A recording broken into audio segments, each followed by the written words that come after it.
우리 다 같이 옆 사람에게 주님의 평강이 함께하기를 축복합니다. 같이 인사합시다. 주님의 평강이 함께하기를 축복합니다.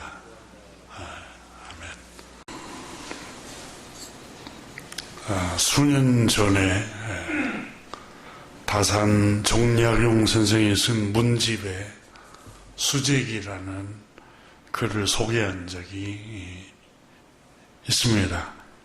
읽어도 또 새롭고 또 교훈을 주고 경계를 주는 말씀 글이기 때문에 다시 한번 소개할까 합니다. 수호제라는 큰 형님이 그 글을 그 집에 붙인 이름이다. 처음에는 나는 의아하다 이렇게 생각을 했고, 그 글을 읽으면서 비록 나를 지키지 않은들 어디로 갈 것인가, 이상한 이름이다라고 생각했다. 수호제라는 말은 자기를 지킨다라는 글입니다.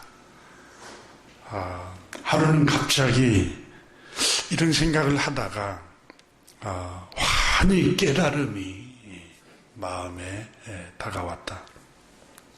나는 벌떡 일어나 다음과 같이 스스로 나 자신에게 말을 했다. 대체로 천하 만물이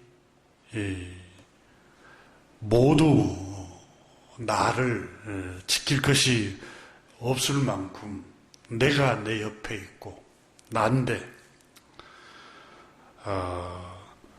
나를 지킨다라는 말 처음에는 이해할 수가 없었다.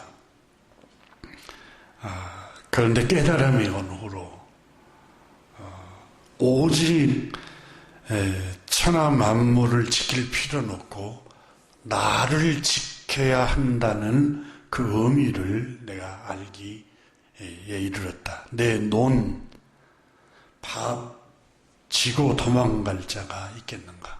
훔쳐갈 자가 누가 있겠는가? 따라서 밭과 논은 지킬 것이 없다. 그대로 있으니까. 내 집을 지고 달아날 자가 있겠는가? 따라서 집을 지킬 것이 없다. 나의 마당에 심어놓은 꽃나무, 과실나무, 여러 나무들을 뽑아갈 자가 있겠는가? 그 뿌리가 땅에 깊이 박혀 있으니, 또한 나의 서재의 책을 훔쳐 없애버릴 자가 있겠는가? 물론 내 책을 훔쳐서 도망갈 수 있어도 옛 성현들의 고전 책들이 세상에 퍼져 물과 불처럼 흔한데 누가 능히 그 책을 다 없앨 수 있겠는가? 나의 옷과 식량을 도적질하여 나를 궁색하게 누가 할 수 있겠는가? 세상의 실이 모두 내가 입은 옷이며 세상의 곡식은 내가 먹을 수 있는 양식이다. 도둑이 비록 훔쳐간다 하더라도 한두 개에 불과할 것이니 세상의 모든 옷과 곡식을 없앨 수 있겠는가? 그런즉 세상 만물은 모두 내가 신경을 써서 지킬 것이 없다. 유독 나라는 자아, 내 마음, 내 생각, 내 성품은 달아나기를 잘하여 드나듦에 일정한 법칙이 없다. 그러니까 굉장히 감정 변화가 심하다는 걸 표현하고 있습니다. 수시로 마음의 생각에 들어와서 자꾸 흔들린다는 겁니다.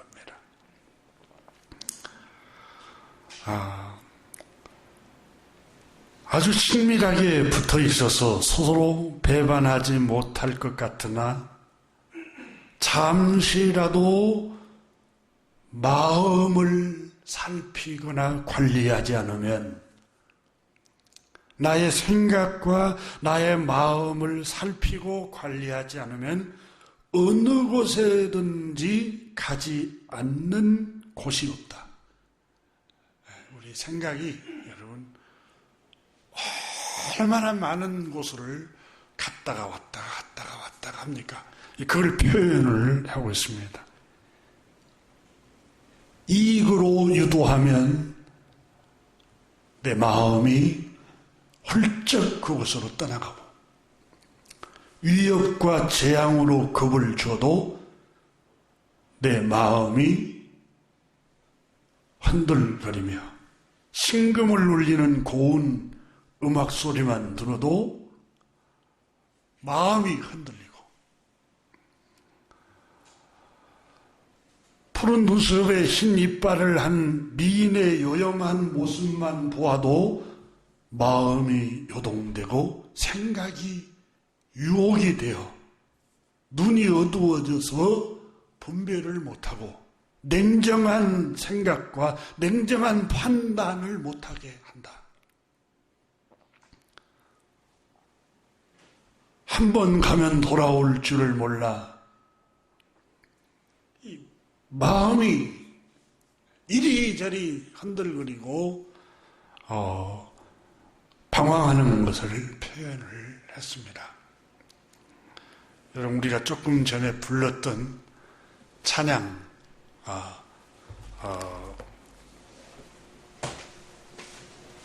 431장 한번 열어보십시오.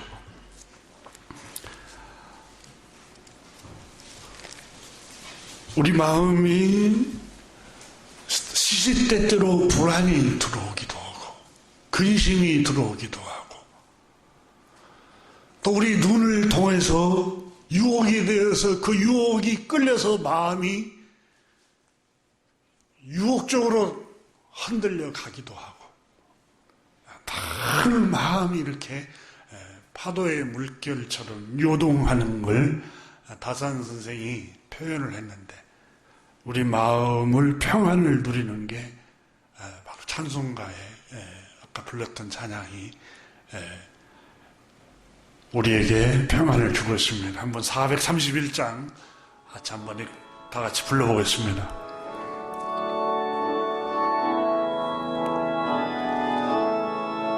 주 안에 기쁨 있네, 주 안에 살자, 주 안에 평안 있네, 주 안에 살자. 보라니 연기처럼 스며들어도 주 안에 사는 마음 기쁨 넘치네. 할렐루야. 저는 주님을 섬기면서 믿음으로 확신 있게 이렇게 너무 불안하고 초조하고 이런 걸 물론 경험도 했지만 그렇게 심각하게는 못 해봤습니다. 갱년기가 접어들면서 이제 위도 안 좋고 그래서 많은 양을 식사를 못해서 영양 섭취를 못해서 그런가 가만히 있는데도 불안한 거예요. 근데 처음 느껴보는, 생애 처음 느껴보는 거예요. 이런 증상도 있구나. 그래서 제가 찾아보니까 그 호르몬, 우울감, 불안, 호르몬 변화에서 오른다고 영양 섭취를 좀 잘 해라고 그런 것 같아요. 그래서 이럴 때마다 이 찬양을 제가 부르고 또 하나님의 말씀을 암송을 했습니다. 하나님의 말씀을 더 암송하고 그러면서 하나님께서 이런 경험을 하게 하시는 게 주님 왜 그렇지 했더니 하나님의 내 백성들, 내 자녀들, 내 백성들이 네가 알지 못하게 이런 불안을 경험하고 있는 사람들도 있다는 걸 왜 알지 못하느냐. 정말 저는 책에서만 읽었지 그걸 몰랐어요. 가만히 있는데도 불안하고 초조하고 우울하고 정말 이런 분들 너무 괴롭겠구나. 정말 근데 이 책을 제가 이 고전을 읽으면서 또 성경을 읽으면서 타산 선생 그 500권의 책을 지어냈던 이 사람도 마음이 이렇게 덜 흔들거리고 마음이 그냥 안 가야 할 때 생각이 가서는 안 될 때까지 갔다가 오기도 하고 이렇게 많이 흔들리구나. 사람의 마음과 생각이.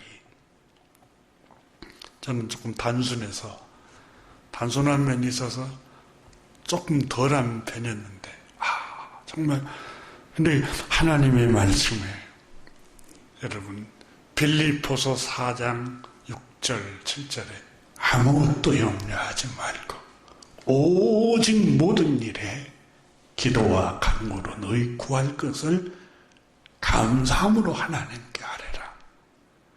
그리하면 지각이 뛰어나신 하나님께서 그 평강으로 너희 마음과 생각을 지키시리라. 여러분 기도는 왜 하느냐? 여러분 성경을 읽어보시면 능력을 나타나기 위해서 기도를 하고 우리가 또 기도 불가능을 가능하도록 만들기 위해서 기도도 합니다. 그런데 예수님이 기도하는 습관 가운데 여러분 겟세마네 동산에서 내 마음이 심히 고민하여 죽게 되었으니 너희는 여기에 잠깐 기다려라. 내가 아버지께 기도하고 올 것이다 라고 하십니다. 기도는 여러분 자기 마음을 주체할 수 없을 때 자기 힘으로 안 되니까 아버지 도와주세요. 하나님 도와주세요. 내 마음과 생각을 지켜주세요. 나는 십자가를 지고 싶지 않고 이 환경이 이런 위기가 내 앞에 일어나지 않기를 원하지만 이게 도전해오고 있습니다. 이거 어떻게 하면 좋습니까? 내 마음이 슬프고 너무 고통스럽습니다. 그러니까 엎드려서 기도해. 주님께서 기도를 하십니다. 3번 반복해서 장시간 동안 땀방울이 핏방울이 기도할 때 일어나시고 제자들에게 일어나서 가자. 이제 됐다는 거예요. 마음의 평정심을 유지했다는 거예요. 기도하고. 여러분 지금까지는 요한복음 16장 했잖아요. 너희가 내 이름으로 아무것도 구하지 아니하였으나 구하라 그리하면 받으리니 너희 기쁨이 충만하리라. 자, 구하면 받으리니 뭘 받아요? 능력을 받고 불가능을 가능하게 하고 그런 역사도 기도하면 일어납니다. 그런데 기쁨을 하나님 주실 것이다. 기쁨을 주실 것이다. 그럼 기도할 때 우리 마음에 하나님 평안을 주십니다. 평안을 주시고 하나님께서 기쁨을 주시는 거예요. 우리 같이 다시 한번 431장 한번 3절까지 한번 다시 불러봅니다.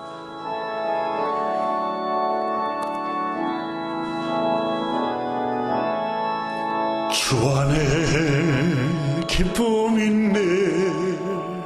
주 안에 살자. 주 안에 평안 있네. 주 안에 살자. 시간이 연기처럼 스며들어도 주 안에 사는 마음 기쁨 넘치네. 주 안에 사랑 있네. 주 안에 살자. 주 안에 소망 있네. 주 안 자 강푸른 성난 파도 스밀어덮쳐도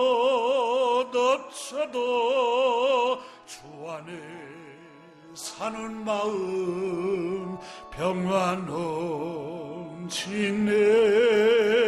주 안에 영생 있네. 주 안에 살자. 주 안에 천국 있네. 주 안에 살자. 볼길이 지옥처럼 솟아올라도 주 안에 사는 마음 생명 넘치네. 아멘.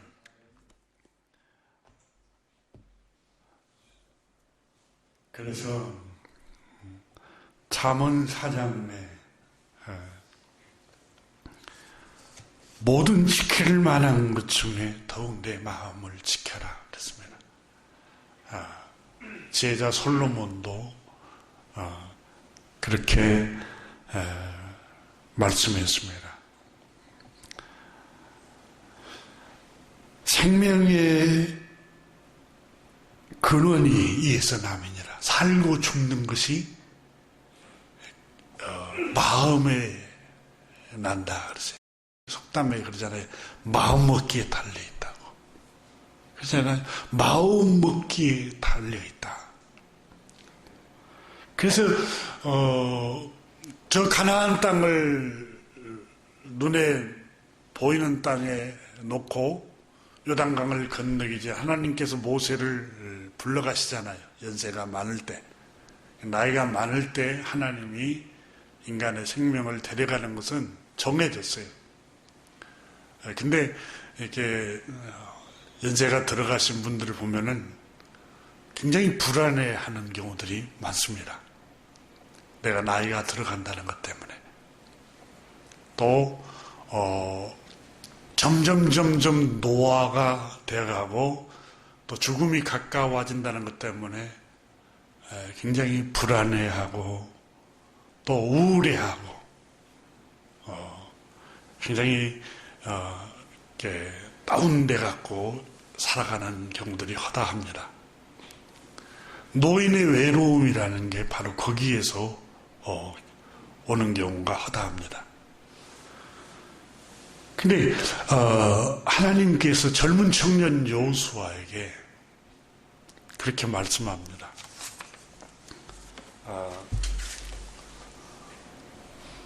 여호수아야, 마음을 강하게 하고 담대하라. 젊은 청년에게 하나님께서 저 요단을 건너는 문제, 그리고 가나안 땅을 정복하는 문제는 네 마음에 달려있어. 너 마음 먹기에 달려있어. 네가 강한 마음을 먹을 때 이 요단을 건널 수 있고 저 가나안 땅을 정복할 수가 있어. 마음이 약해지면 너는 정복할 수 없어. 마음을 강하게 하는 게 뭔데요? 모세와 함께 하신 하나님이 너와 함께 할 것이라는 걸 믿으라. 믿음이라고 해서 믿음. 여호수아 1장에 보면 믿음. 근데 하나님이 나와 함께 계시다는 걸 그래 믿어야지. 여러분들도 우리들도 여러분 그래 하나님이 우리 함께 계시다는 걸 믿어야지. 성경을 알고 있으니까 암송해야지. 묵상하면서 묵상하지. 그렇게 하고 있어요. 근데 마음이 어떻게 그걸 암송하고 성경을 안다고 해서 믿어집니까? 근데 하나님께서 여호수아에게 강하고 담대하는 걸 비결은 하나님의 말씀을 믿는데 주야로 이 율법책을 떠나지 말아라. 그렇게 말씀합니다. 주야로. 여러분 성경을 읽어보면 의인은 7번 넘어졌다가 8번째 일어선다. 그렇잖아요? 애굽의 이스라엘 백성들이 강력한 바로의 군대를 이기고 맨손으로 자유를 얻고 해방을 얻는 게 물리적으로 가능한 일입니까? 불가능한 일입니다. 홍해 바다가 마른 땅에 되어서 안전하게 건너가는 게 가능한 일입니까? 불가능한 일입니다. 물리적으로. 그런데 그게 능력으로 하나님의 능력으로 그렇게 가능해졌어요. 그리고 군사력도 없는데 바로의 손에서 자유를 얻고 해방을 받고 구속함을 얻었어요. 40년간 농사하지도 않고 직장생활도 하지 않고 사업을 하지도 않는데 광야를 지내는 동안 일용할 양식 굶주림 없이 배고픔 없이 40년간을 살았어요. 물리적으로 이성적으로 가능한 얘기예요. 불가능한 얘기들인데 이스라엘 백성들에게 행하신 하나님께서 가능하게 하셨어요. 여리고성을 여러분 7바퀴 반을 돈다고 그게 무너질 일입니까? 가서 여러분 불도자로 밀고 포크레로 부숴야 그게 무너지죠. 근데 그게 무너졌어요. 성경은 불가능한 일을 가능하게 하나님께서 역사하신 믿음의 얘기를 기록을 하고 있어요. 다윗이 이스라엘 전군이 떨고 아브넬 장군도 그 용맹한 장군도 떠는 골리앗과 블레셋 군대 앞에 그 소년 다윗이 물맷돌 하나로 골리앗을 쓰러뜨렸어요. 가능한 일이에요. 가능했어요. 하나님이 도우시면 능치 못할 일이었구나. 그러니까 성경은 여러분 우리에게 읽으면 읽을수록 용기를 주고 힘이 되고 확신을 가져다 주고 믿음을 막 주는 거예요. 고전을 읽어보면 여러분 서양 고전에도 또 유태인의 탈무드에도 그렇게 나옵니다. 나를 낙담시키고 우울하게 하는 말을 하는 사람하고 오래 있지 말라는 거예요. 여러분 탈무드에 나오잖아요. 향수 가게에 들렸다가만 나와도 향수 냄새, 암모니아가 우리 몸에, 옷에 배어서 냄새가 나요. 그러니까 부정적이고 우울하고 의기소침하게 만들고 낙담하게 만들고 부정적인 얘기를 하는 사람하고 오래 있지 말라는 거예요. 왜냐하면 나까지 우울하고 나까지 여러분 의기소침해집니다. 항상 긍정적이고 믿음의 말을 하고 일으키는 말을 하고 확신을 주고 담대한 마음을 주는 그런 사람이 이 세상에 어디 있을까요? 없어요. 여호수아야, 이스라엘 장로 중에 그 사람 말이다.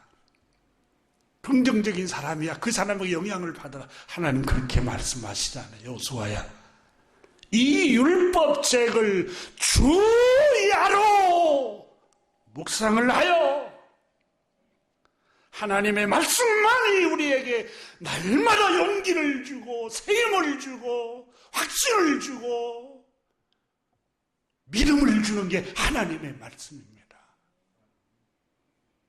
그래서 이 말씀을 여호수아에게 읽으라고 하신 거예요.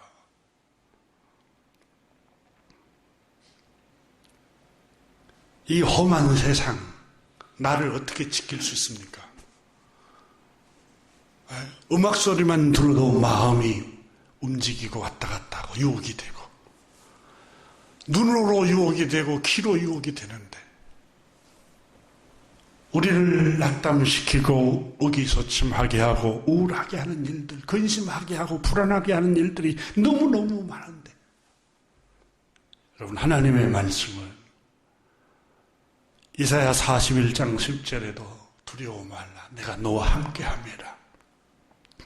놀라지 말라, 나는 너의 하나님이 됨이라. 내가 너를 굳세게 하리라. 참으로 너를 도와주리라.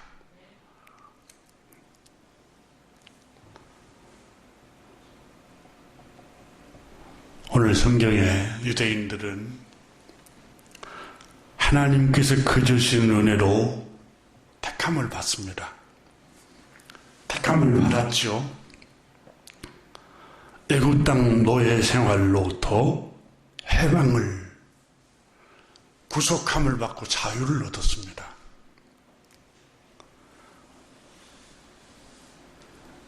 유대인들은 얼마나 감사했는지 모릅니다.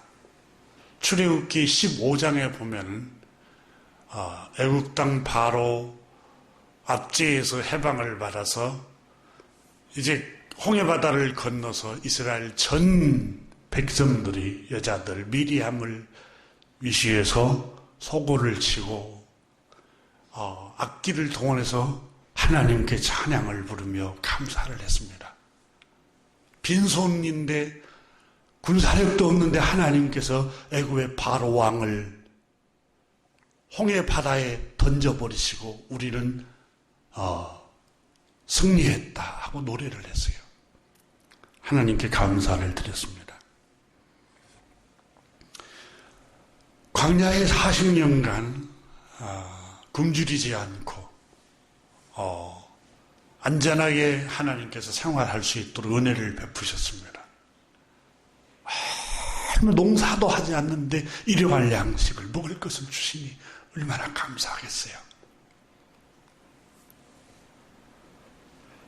네, 우리가 하나님의 백성이니까, 우리가 하나님의 택함을 받은 백성이니까 하나님이 은혜로, 그저 주신 은혜로 그런 선물을 주셨다는 겁니다. 이스라엘 백성들에게.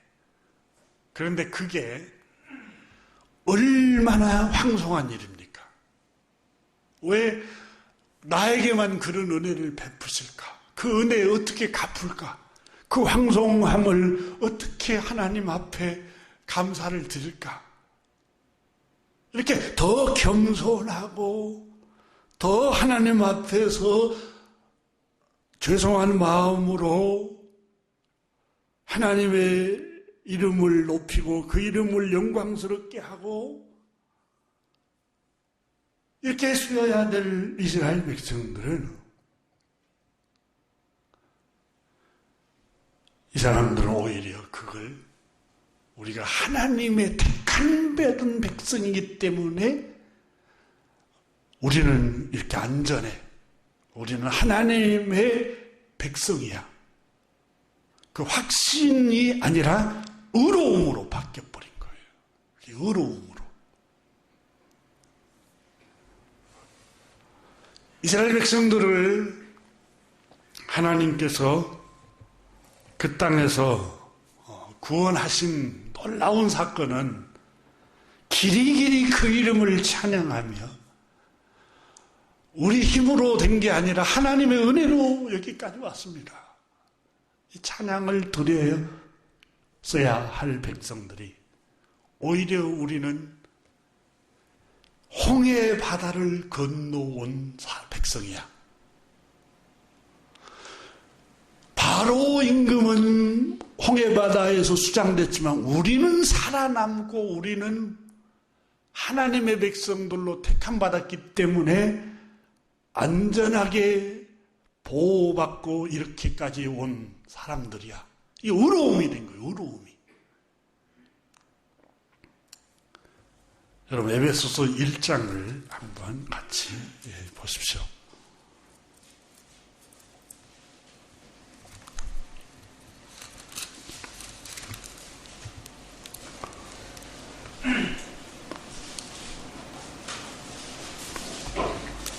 삼 절을 한번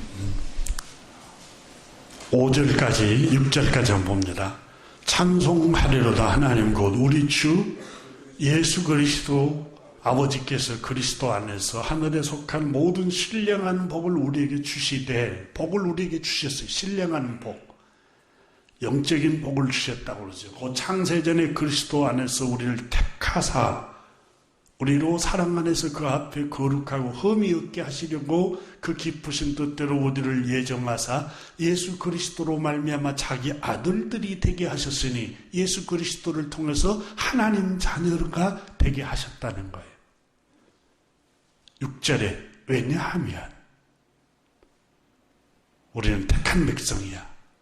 하나님의 자녀들이야. 그 의로움에 빠져있기 위해서 하나님께서 그렇게 하신 게 아니라는 거예요. 6절에 보면 왜냐하면 이는 그 말은 더 정확한 번역은 왜냐하면 그가 사랑하시는 자 안에서 우리에게 그저 주시는 바 그의 영광을 찬송하게 하려는 것이야. 그저 주신 하나님의 은혜였습니다. 내가 여기 있으면 하나님의 은혜로 여기 있는 겁니다. 내가 여기까지 올 수 있었던 것은 하나님의 은혜 때문에 내가 여기 있는 것이지 하나님의 은혜가 아니었으면 나는 벌써 애굽의 노예로 살다가 죽었을 겁니다. 이스라엘 백성들은 그렇게 고백했어야 되는데 의로움에 빠지고 만 거예요. 그래서 복음을 듣지 못한 이방인들 이교도들을 판단하고 비방하고 업신여기고 조롱하고 우리는 하나님의 자녀들인데 확신하는 것은 좋아요. 확신은 가져야죠. 근데 그게 의로움이 되어서는 안 돼요. 우리가 하나님께 헌신하는 건 아름다워요. 근데 그 헌신이 의로움이 되고 공로가 되면은 하나님께서는 그걸 역겨워하세요.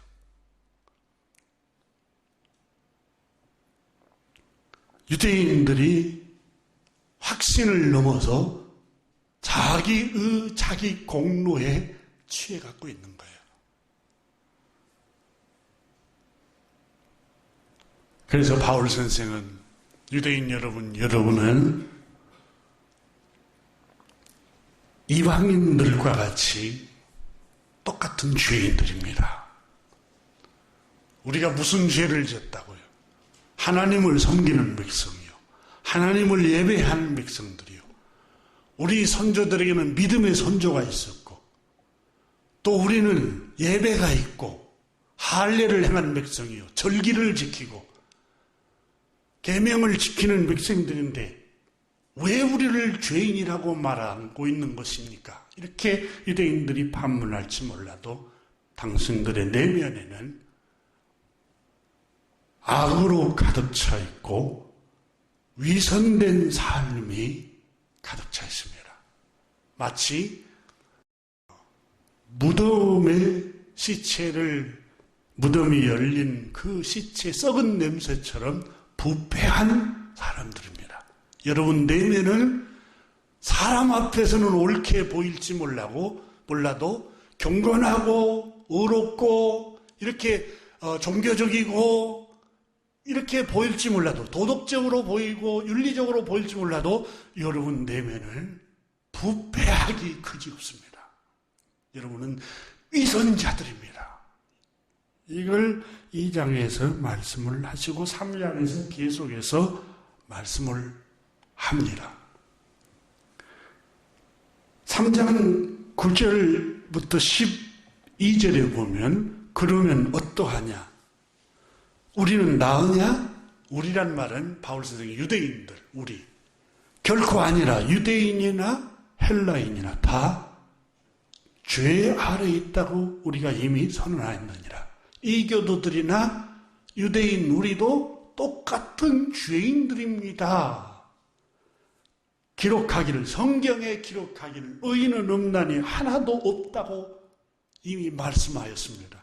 깨닫는 자도 없고 하나님을 찾는 자도 없다고 그랬습니다.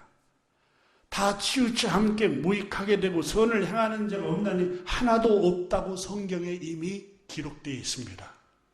유대인 여러분, 우리의 나은 점이 뭡니까? 우리는 그러면 어떠하냐? 우리는 더 나으냐? 결코 아니라 유대인이나 헬라인이나 다 죄인들이라는 것. 똑같은 죄인들입니다. 바울 선생은 그러면서 그러면 유대인들의 유익한 점이 있다면 어떤 것을 들을 수 있을까요? 유대인들이 이방인들보다 나은 점이 있다면 어떤 게 있을까요? 그것은 단 하나밖에 없습니다. 다름이 아니라 그것은 하나님의 말씀을 맡았을 뿐입니다. 하고 2절에서 말씀합니다. 오늘 본문 우리가 1절, 2절 읽었지 않습니까? 1절에 보면 그런즉 유대인의 나음이 무엇이며 할례의 유익이 무엇이냐.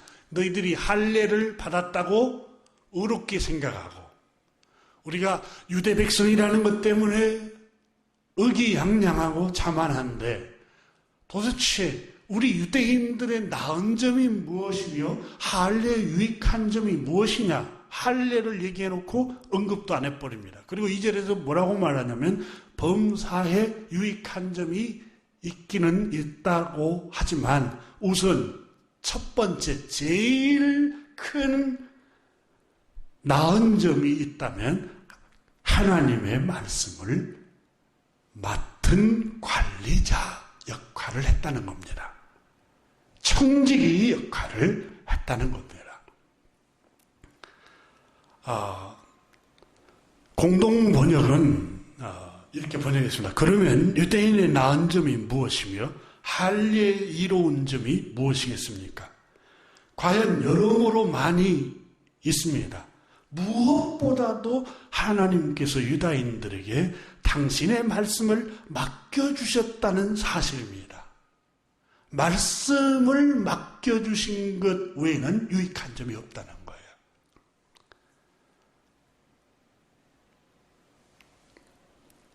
자, 말씀을 맡겨주심으로써 유대인들에게 어떤 유익이 있었겠느냐?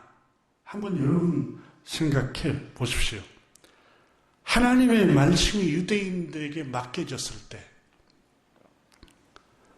유대인들은 창조주 하나님의 말씀을 통해서 하나님이 누구신가를 제일 먼저 알게 되고 듣게 되었다는 사실입니다.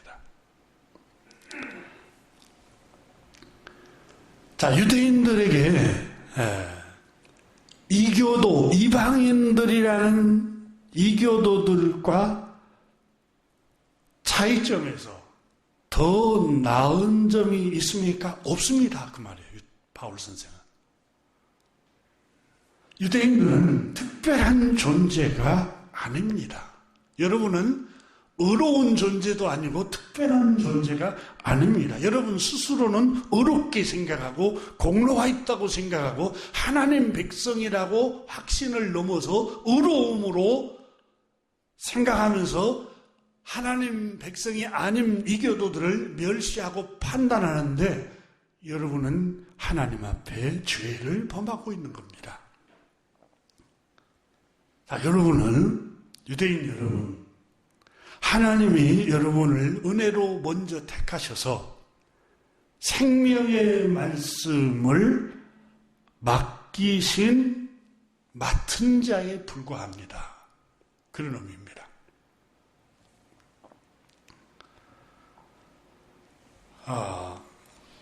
유대인들은 자신의 조상 아브라함이 조상이라는 걸 굉장히 자부심을 갖고 의롭게 생각했습니다. 근데 우리 조상은 아브라함, 하나님을 섬겼던 아브라함. 여러분, 우리가 우리 선조 때 수대부터 섬겼던 가문이라고 이렇게 유대인들은 생각했던 겁니다. 근데 하나님께서 유대인들이 하나님의 은혜를 잃어버렸다는 것을 성경은 말씀합니다. 신명기서 7장에 모세를 통해서 하나님께서 말씀하셨죠. 너희 하나님, 내 하나님께서 지상 만민 중에서 너희를 자기 백성으로 삼으신 것은 지상 만민 중에서 제일 먼저 너희 조상 아브라함을 택하여서 하나님 백성으로 삼으신 것은 그건 의로움이 아니야. 신명기 7장에 다른 민족보다 너희가 수요가 많기 때문이 아니니라. 너희는 오히려 모든 민족 중에 가장 작은 자이니라. 자랑할 게 없다는 거예요. 무슨 수요가 많고 지혜가 있고 어려움이 있고 능력이 있어서 도덕적으로 정직하고 어려워서 너희를 아브라함을 택한 게 아니라 가장 보잘것없어서 하나님이 불러내시고 하나님 백성으로 그저 주신 은혜로 너희 조상을 하나님께서 택하셨단다. 다만 여호와께서 너희를 불쌍히 여기심으로 자기 백성을 삼으셨단다. 너희 조상을 사랑하심으로, 그 말은 불쌍히 여기심으로, 긍휼히 여기시고 불쌍히 여기시고, 여러분 이 연민 때문에, 불쌍한 마음 때문에 너희를 택하시고 너희를 부르시고 너희를 하나님 백성으로 삼으신 거지, 너희가 무슨 의로움이나 똑똑함이나 지혜가 있어서나 도덕적으로나 윤리적으로 의가 있어서 택한 게 아니라 가장 보잘것없어서 너희를 택한 거야. 근데 유대인들은 이 신명기 7장에 나오는 하나님께서 자기 민족을 택하신 본래의 이유를 잃어버리고 우리는 의로워서 택했어, 우리는 공로가 있어, 우리는 유태민족이라서 하나님의 특별한 존재야. 특별한 존재가 아니에요. 가장 보잘것없어서 너희를 택한 거야. 그렇게 하나님께서 말씀을 주셨어요. 근데 이 말씀을 잃어버린 거예요. 하나님의 자녀가 됐다는 것 때문에 확신은 갖는 것까지는 아름다운 거예요. 근데 그게 특권의식, 의로움, 공로로 생각할 때부터 이건 교만입니다. 하나님의 은혜를 잊어버리는 거예요.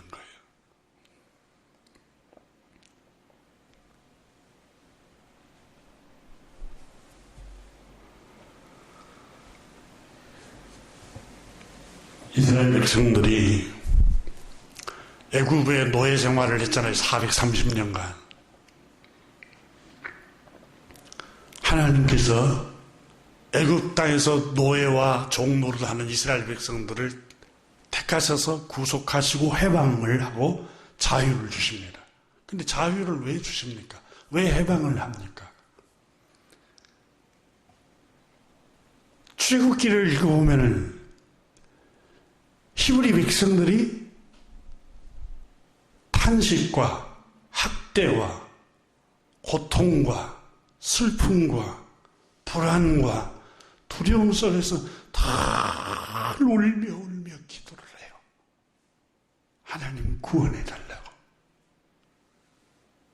하나님이 불쌍히 여기셔서 그 기도를 들으시고 하나님의 사람 모세를 감동시키셔서 그를 부르셔서 이스라엘 백성들을 구원해내라고 보내셨어요. 어떻게 출애굽기에 아들을 낳으면 나일강에 던져야 돼요. 죽음의 땅이에요. 자기 자식이 죽어가요. 슬픔의 땅이에요. 고통과 노동에 시달려요. 학대가 있어요. 그런 고통의 땅에서 울부짖고 슬퍼하고 기도하고 그 하나님 불쌍히 여기서 구원하는 거예요. 그런데 그 구원받은 게 의로움으로 생각을 해버린 거예요. 불쌍해서 구원해 주셨는데 하나님께서. 참 하나님의 역사가 참 신비하죠. 보세요. 홍해 바다를 갈라서 안전하게 인도를 하시잖아요. 근데 바로의 전차군단이 있었다고 출애굽기에 나오잖아요. 근데 이스라엘 백성들은 군대가 없어요. 무기도 없어요. 아무것도 없어요. 근데 애굽의 군대를 무찔렀어요. 홍해 바다에 수장을 시키고 이스라엘 백성들은 안전하게 다 구원받았어요. 그게 왜 의로움이에요? 하나님이 불쌍히 여겨주신 거지. 그렇잖아요. 근데 그게 의로움으로 생각을 한 거예요. 내가 진급을 했어요. 내가 다른 사람에 비해서 돈이 많아졌어요. 잘 살게 됐어요. 그게 왜 의로움이에요? 하나님께서 불쌍히 여겨주셔서 은혜로 그렇게 하나님이 은혜를 부어주신 것이지. 내가 건강해요. 다른 사람에 비해서. 여러분 건강관리를 한다고 해서 건강해집니까? 하나님 은혜를 주셔야 하잖아요. 그죠? 내가 건강관리 잘해서 이렇게 됐어. 이게 왜 은혜, 이게 의예요. 하나님의 은혜. 은혜 아니면 살아갈 수가 없네. 다윗이 그랬잖아요. 시편 31편에. 여호와여, 나의 앞날이 주의 손에 있나이다. 주의 손에 있어요. 야고보서 그러잖아요. 너희 인생이 무엇이냐? 잠깐 보이다가 없어지는 안개가 아니냐? 너희가 내일 일을 알지 못하는도다. 우리가 내일 일을 어떻게 알아요?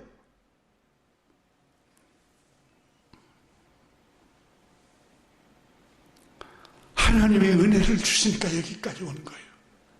여러분 사무엘이 뭐라고 해서 에베네셀 여기까지 여호와께서 인도하셨도다. 내가 여기까지 온 게 하나님의 은혜로 여기까지 왔도다. 그렇잖아요. 핏덩이 때 세균 감염돼서 하나님 데려가 볼 수도 있었잖아요. 어머니가 낳았을 때. 불의의 사고로 그 위기에서 하나님 데려갈 수도 있는데 여기까지 오는 게 내 실력이고 내 공로고 내 의고가 아니라 하나님의 은혜로 여기까지 온 거죠. 근데 유태인들은 하나님의 백성이라는 것 때문에 예배가 있고 믿음의 조상이 있고 또 할례를 행하고 하나님의 뜻을 알고 그게 다 의로움이 된 거예요. 의로움이. 근데 왜 하나님께서 이스라엘 백성들에게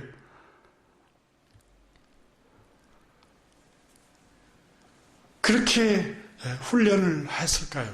보세요. 그렇게 극한 환경에서 그저 주시는 은혜로 구원을 했음에도 불구하고 나중에는 자기 의로움으로 바뀌어버린 거예요.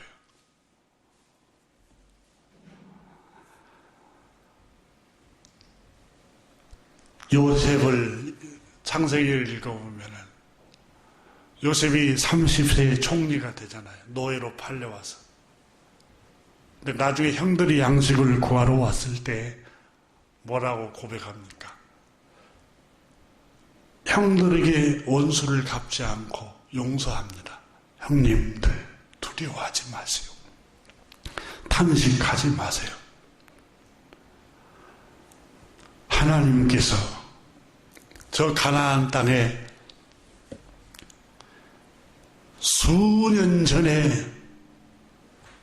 수년 후에 기근이 들 줄 미리서 아시고 형님들 앞서서 나를 먼저 이곳에 보내셨나이다. 형님들이 나를 판 게 아니라 여호와 하나님께서 우리 가족을 살려주시려고 굶주림에서 구원해 주시려고 미리 흉년들 줄 알고 나를 미리서 앞서서 여호와께서 이곳으로 보내셨나이다. 정확하잖아요. 하나님께서. 내가 얼마나 고생한 줄 아세요? 형님들이 나 팔았을 때 보디발 집에서 얼마나 억울한 일을 경험하고 압제를 당하고 감옥에 갇히고 내가 다 딛고 일어나서 여기까지 왔어요. 여러분, 우리 같으면 그런 말을 할 수도 있겠죠. 근데 하나님의 은혜였어요. 하나님께서 그런 은혜를 베푸신 거예요. 다윗은 하나님은 높이시기도 하시고 낮추기도 하시고 부와 귀가 여호와께로 말미암느니라고 그랬어요. 하나님께로 말미암다고 그랬어요. 하나님이 은혜를 주시니까 우리 가정이 평안한 거예요. 우리나라가 이렇게 잘 살게 되는 거예요. 은혜를 부어주셨어요. 여러분, 이스라엘 백성들이 애굽 땅에 살고 있었지요. 노예 생활할 때 하나님이 재앙을 내릴 때 애굽 땅에는 모든 땅에 다 재앙이 내리는데 이스라엘 백성들이 살고 있는 곧센 땅만 메뚜기 떼, 개구리 떼, 이, 우박, 여러분 재앙이 내리지 않잖아요. 똑같은 민족 한반도에서 살고 있어요. 남북이. 우리가 살고 있는 땅은 얼마나 풍요롭게 하나님 복을 주십니까? 저 북녘 땅에는 여러분 우리 동포들이 얼마나 굶주림 속에서 지금 살아갑니까? 사람을 섬기고 있잖아요. 3대째 사람을 우상 섬기고 있잖아요. 우상을 섬긴 나라가 잘 되겠어요? 우리가 살고 있는 대한민국은 곳곳에 십자가 걸린 창조주 하나님을 섬기고 있습니다. 우리 주 예수 그리스도를 섬기고 있어요. 하나님께서 은혜를 주신 그 은혜들. 똑같은 땅에 살면서 한쪽은 굶주리고 한 곳은 세계 10대 경제 대국으로 성장을 했고 어마어마한 나라가 됐잖아요.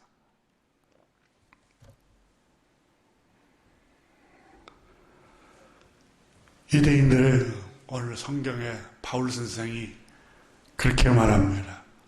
유대인 여러분, 여러분은 맡은 자에 불과합니다. 맡은 자라는 말은 여러분 청지기 한자로 우리말로 쉽게 풀어서 말하면 주인이 여행을 떠나면서 자기 집의 모든 가축 또 농토 소유를 나올 때까지 잠시 잘 관리하고 있어. 내가 오면 다시 찾아갈 테니까 잠깐 맡아놓은 거예요. 그러니까 주인의 것을 하인이 잠깐 주인 대신 맡아갖고 있는 거예요. 그게 왜 의로움이에요? 종이에요. 노예고 하인입니다. 근데 그걸 의롭게 여긴 거예요. 그러니까 그 맡은 것도 하나님의 은혜로 맡게 해주신 것이라는 사실이에요. 바울 선생은 오늘 본문에 그 얘기를 하고 있습니다. 기도하겠습니다.